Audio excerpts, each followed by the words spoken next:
Hello students, आज हम अपना हिंदी व्याकरण का क्लास 2 का लेसन नंबर 2 पढ़ेंगे। इसका नाम है वर्ण विचार ऑर्थोग्राफी। तो आइए प्यारे बच्चों शुरू करते हैं। वर्ण वर्ण मीन्स क्या होता है? इट मीन्स इसको क्या बोल सकते हैं? लेटर।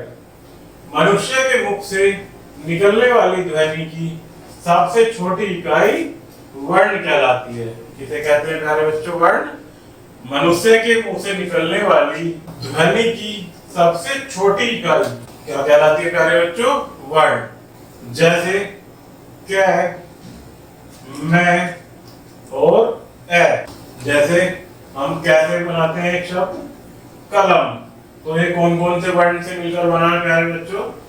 क प्लस ल और मैं से। इसी प्रकार से मटर किन किन वर्ण से मिलकर बना? मैं, ट और र। इसी प्रकार अमरूद ये किन किन वर्ण से मिलकर बना? ए, मैं, रू और द। तो ये क्या है प्यारे बच्चों? हमारे वर्ण। ये जितने भी हैं ये सब क्या कहलाते हैं? अर्थात मुख से निकलने वाली ध्वनि की सबसे छोटी इकाई क्या कहलाती है? वर्ण। वर्ण के प्रकार। वर्ण के दो प्रकार होते हैं, एक स्वर और दूसरा व्यंजन। कितने प्रकार होते हैं प्यारे बच्चों वर्ण के? दो, एक स्वर और दूसरा व्यंजन। तो स्वर देखते हैं प्यारे बच्चों कौन कौन से होते हैं? It means vowels. बिना किसी अवरोध के स्वतंत्र रूप से बोले जाने वाले वर्ण स्वर कहलाते हैं। अर्थात स्वतंत्र रूप से बोले जाने वाले वर्ण क्या कहलाते हैं? वर्ण कहलाते हैं। कौन से वर्ण? स्वर। कौन से वर्ण कहलाते हैं प्यारे बच्चों? स्वर। अथवा जिन वर्णों का उच्चारण किसी अन्य ध्वनि की सहायता के बिना होता है उन्हें स्वर कहते हैं। अर्थात जिन वर्णों का उच्चारण अन्य किसी वर्ण की सहायता के बिना होता है उसे क्या कहलाते हैं प्यारे बच्चों? स्वर कहते हैं। हिंदी भाषा में 11 स्वर होते हैं। कितने होते हैं प्यारे बच्चों? 11। कौन कौन से होते हैं? ए, आ, ई, उ, री, ए, आई, ओ, औ। ये हमारे 11 कौन कौन से क्या होते हैं प्यारे बच्चों? स्वर। इसके बाद आते हैं व्यंजन, कॉन्सोनेंट। मुख से अवरोध के साथ बोली जाने वाली ध्वनियां व्यंजन कहलाती हैं। ये स्वरों की सहायता से बोली जाती हैं। स्वर के साथ बोले जाने पर ये अक्षर कहलाते हैं। अर्थात वे वर्ण जो स्वरों की सहायता से बोले जाते हैं उन्हें क्या कहते हैं प्यारे बच्चों? व्यंजन। और जब ये स्वरों की सहायता के साथ बोले जाते हैं तब ये क्या कहलाते हैं? अक्षर। तो प्यारे बच्चों इसमें अंतर समझ आया होगा आपको स्वर और व्यंजन में कि स्वर बिना किसी वर्ण की सहायता के बोले जाते हैं अर्थात स्वतंत्र रूप से, और व्यंजन कोई भी व्यंजन वर्ण स्वरों की सहायता से बोले जाते हैं। उच्चारण स्थान, जाति और वर्ग। ये प्यारे बच्चों कुछ उच्चारण स्थान है जिनको हम 1 बाय 1 पढ़ेंगे। कंठ। कंठ कौन सा होता है हमारा? ये वाला। इसे क्या बोलते हैं हम? कंठ। तो जो वर्ण यहाँ से बोले जाते हैं उनकी कौन सी जाति होती है? कंठ जाति। और इनको कौन से वर्ग में रखा जाता है? क वर्ग में। अब क वर्ग में आने वाले वर्ण कौन कौन से होते हैं? क, ख, ग, घ और ड। ये क्या होते हैं? कंठ वर्ग में आने वाले क वर्ग वाले वर्ण। इसके बाद आता है आपका तालु, जो कि यहाँ होता है। तालु बीच में बिल्कुल। उसमें उस तालु जाति में आने वाले वर्णों को क्या कहते हैं? तालव्य। ये कौन से वर्ग में आते हैं? च वर्ग में। च, छ, ज, झ और ये। इसी प्रकार मूर्धा, ये कहां से बोले जाते हैं प्यारे बच्चों? कंठ के ऊपर से। इनकी जाति को क्या कहेंगे? मूर्धन्य। और ये कौन से वर्ग में आते हैं? ट वर्ग में। तो ट वर्ग में कौन कौन से वर्ण होते हैं? ट, ठ, ड, ढ और अण। इसी प्रकार से दंत, जिनका उच्चारण इस तरह होता है, उनकी कौन सी जाति होती है? दंत्य। और ये त वर्ग में आते हैं। त वर्ग में कौन कौन से वर्ण होते हैं प्यारे बच्चों? त, थ, द, ध और न। तो ये हमने कुछ वर्गों के उच्चारण स्थान देखे प्यारे बच्चों। इसी प्रकार इसमें ये दो वर्ण होते हैं, ढ और ढ। ये ऐसे वर्ण होते हैं प्यारे बच्चों, इनसे कभी भी कोई शब्द का प्रारंभ नहीं होता है। अर्थात ये केवल स्वर और व्यंजनों की बाद ही किसी भी शब्द में रखे जाते हैं। अर्थात स्वर और व्यंजनों के बाद ही प्रयोग होने वाले ये दो वर्ण होते हैं, ड और ढ। इसी प्रकार से ओष्ठ है। ओष्ठ में कौन से जाति वाले होते हैं प्यारे बच्चों? ओष्ठ है। और ये किस वर्ग में रखे जाते हैं? प वर्ग में। जिन्हें कौन कौन से वर्ण आते हैं इसके अंदर? प, फ, ब, भ और म। इसी प्रकार से चार वर्ण होते हैं आपके अंतस्थ। इसमें य, र, ल और व। सेम इसी प्रकार से होते हैं चार वर्ण, जिन्हें ऊष्म वर्ण कहते हैं। कौन कौन से? श, श, स और ह। ये क्या है? ऊष्म वर्ण। आगे प्यारे बच्चों, इसी क्रम में आगे बढ़ते हुए हम देखते हैं संयुक्त व्यंजन अर्थात जॉइंट कॉन्सोनेंट। एक से अधिक व्यंजनों से मिलकर बने वर्ण संयुक्त व्यंजन कहलाते हैं। अर्थात एक से अधिक व्यंजनों से मिलकर बने वर्ण क्या कहलाते हैं? संयुक्त व्यंजन। जैसे छ, त्र, ज्ञ और श्र, ये निम्न प्रकार से बनते हैं। तो इन्हें क्या सिखाया गया है यहाँ पर प्यारे बच्चों कि ये वर्ण कौन कौन से व्यंजन से मिलकर बनते हैं। तो जब हम छ लिखेंगे तो वो ये आधा क्या आता है इसमें और श आता है। ये जो प्यारे बच्चों आप यहाँ पर कह के नीचे देख रहे हैं छोटा सा ये इस प्रकार से डंडा, इसको क्या बोलते हैं हम हिंदी भाषा में? हलंत। इसके माध्यम से ये जिस भी वर्ण के नीचे लगाया जाता है उसका मतलब होता है कि वो वर्ण आधा हो गया है। अर्थात वो वर्ण पूरा ना काउंट होकर के आधा गिना जाएगा। तो ये क और श मिलकर बनता है छ। इसी प्रकार से ये त्र जो बनता है ये आधा त और र मिलकर बनता है। कैसे बनता है? त और र के मिलने से। इसी प्रकार से ये ज्ञानी वाला जो ज्ञ होता है जिसे हम ज्ञ बोलते हैं, ये किससे मिलकर बनता है? आधा ज और इ से मिलकर क्या बनता है? ज्ञ। इसी प्रकार ये श्र किससे मिलकर बनता है? आधा श और र, श। तो ये चारों जो संयुक्त हमारे व्यंजन होते हैं प्यारे बच्चों, ये दो व्यंजनों के मेल से बनते हैं। जैसे इसमें कोई हम लिखते हैं उदाहरण के लिए दक्ष, यक्ष और पक्ष। इसी प्रकार यहाँ पत्र, सत्र और इत्र। इसी प्रकार से यज्ञ, ज्ञानी और अज्ञात।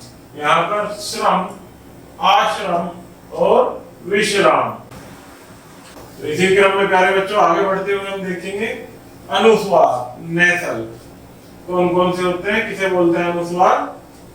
स्वर के ऊपर लगने वाले बिंदु, जो कि ये बिंदु होता है, जैसे ये हमारी श्रोरेखा ये वाली, और इसके ऊपर जो बिंदी लगती है, इस बिंदु को हम क्या कहते हैं? अनुस्वार कहते हैं। यह अंग की मात्रा होती है। किसकी मात्रा होती है? ये अंग की मात्रा। जैसे हम कोई वर्ण से शब्द लिखते हैं, जैसे अंक, रंग, पंख और संख। तो ये जो श्रोरेखा के ऊपर बिंदी लगी है प्यारे बच्चों, इस डंडे को बोलते हैं श्रोरेखा। और इसके ऊपर जो ये बिंदी लगी है इसे क्या बोलते हैं? अनुस्वार, जो कि अंग की मात्रा होती है। इसके बाद आता है आपका विसर्ग, कोलन। स्वर के बाद लगने वाले बिंदु, कौन सा बिंदु? ये वाला, को क्या कहते हैं हम? विसर्ग। अर्थात स्वर के बाद लगने वाले बिंदु को विसर्ग कहते हैं। यह है आहा, ये वाला जो ए होता है अंक के बाद, ये इसको आहा की मात्रा कहते हैं।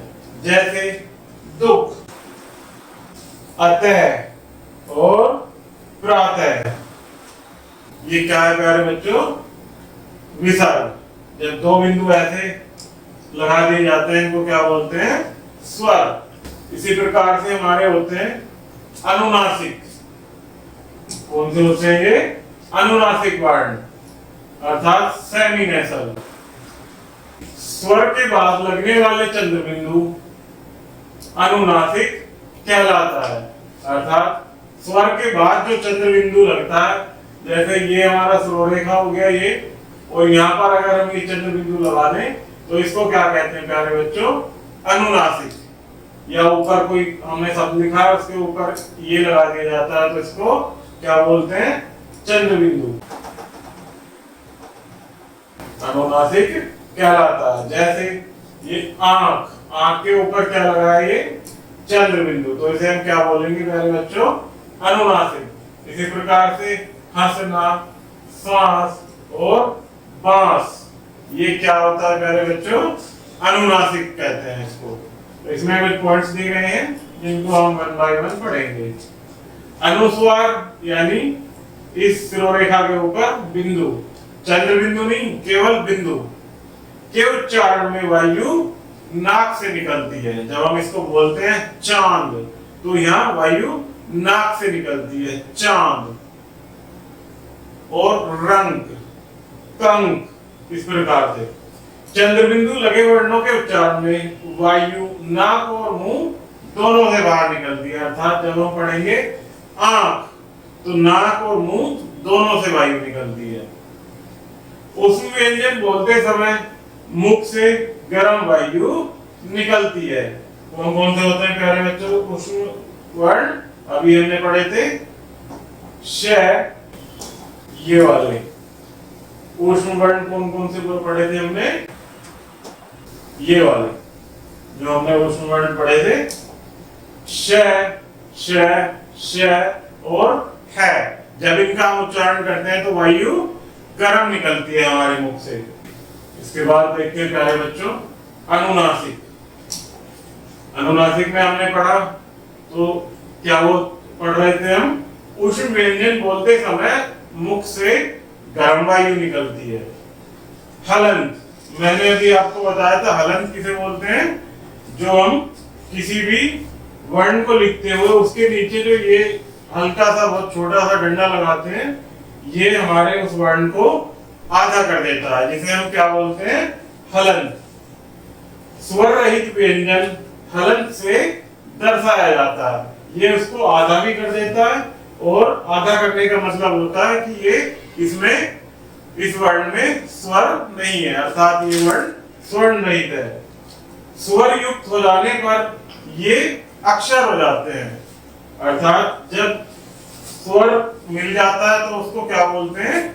अक्षर। तो ये हलंत लगे हुए कुछ उदाहरण दिए हैं प्यारे बच्चों, इन्हें हम पढ़ेंगे। कै, ख, ग, घ, ड, च, छ, ज, झ, इय, ट, ठ, ड, ढ और अण। जिन शब्दों में ये हम जैसे वह होता है तो कुछ वर्ण ऐसे होते हैं उनको हम वही हाफ कर लेते हैं। जैसे हमें वह लिखा है तो इस वह को ऐसे करके हाफ कर लेते हैं, या ये स्वर रहित हो जाता है, तो इसमें हलंत की जरूरत नहीं होती है, अर्थात इसमें हलंत लगाकर इसको स्वर रहित नहीं किया जा सकता। जैसे ये कहाँ लगाया जाता है, कै के नीचे, छ के नीचे, तो इनको हम इस प्रकार से बड़ा या छोटा कर लेते हैं। जैसे आधा बै लिखना है हमें तो वो ऐसे लिख लेते हैं, ना कि ऐसे, तो ये हमारा स्वर रहित हो जाता है। तो चलिए प्यारे बच्चों आगे देखते हैं मात्राएं। वोवल्स मार्क्स, मात्रा किसे कहते हैं, वोवल्स मार्क्स। व्यंजनों के साथ जुड़ने पर स्वरों का रूप बदल जाता है और जिन्हें हम मात्रा कहते हैं, अर्थात व्यंजनों के साथ जुड़ने पर स्वरों का रूप बदला जाता है और उन्हें ही मात्राएं कहते हैं। स्वरों के संकेत यानी चिन्ह ही मात्रा कहलाते हैं, अर्थात जो स्वरों के संकेत होते हैं उन्हें ही हम मात्रा कहते हैं। तो हमने स्वर पढ़ा था, कौन कौन से होते हैं, कितने स्वर होते हैं टोटल हमारे 11। कौन कौन से, ए, आ, ई, उ, ऋ, ए, आई, ओ, आओ। इनकी सबकी अपनी मात्राएं होती हैं, केवल ए को छोड़कर, क्योंकि ए की कोई अपनी मात्रा नहीं होती है। बाकी ये आ, ई, उ, ऋ, ए, आई, ओ, आओ, ये सब इनकी अपनी मात्राएं होती हैं। तो पहले बच्चों इसमें कुछ स्मरणीय तथ्य दिए गए हैं जिनको आप याद रखेंगे और अब 1 बाय 1 पढ़ेंगे। ई की मात्रा वर्ण से पहले लगती है। जो आपकी ये छोटी ई की मात्रा होती है, जिसे छोटी ई भी बोल देते हैं, ये मात्रा कब लगती है, वर्ण से पहले, अर्थात कोई वर्ण लिख रहे हैं तो उससे पहले ये मात्रा लगती है। सेकंड, बड़ी ई की मात्रा वर्ण के बाद लगती है। जैसे ये वाली बड़ी ई की मात्रा ये कब लगेगी, वर्ण के बाद में, जैसे ये की, अर्थात वर्ण के बाद में, और छोटी की मात्रा वर्ण के पहले लगती है। थर्ड पॉइंट है, र पर ऊ की मात्रा, ये छोटा ऊ होता है, इधर को छोटे ऊ की मात्रा लगती है, और बड़े ऊ की मात्रा ये इधर की साइड को लगती है। जैसे र ऊ, तो ये क्या हो गया, रू, प्लस ऊ, तो ये कैसे हो जाता है प्यारे बच्चों, यहाँ से रू। तो ये आज हमने प्यारे बच्चों लेसन पढ़ा, जो कि समाप्त होता है। वीडियो में किसी प्रकार की कोई समस्या हो तो कृपया कमेंट बॉक्स में कमेंट कीजिएगा। धन्यवाद।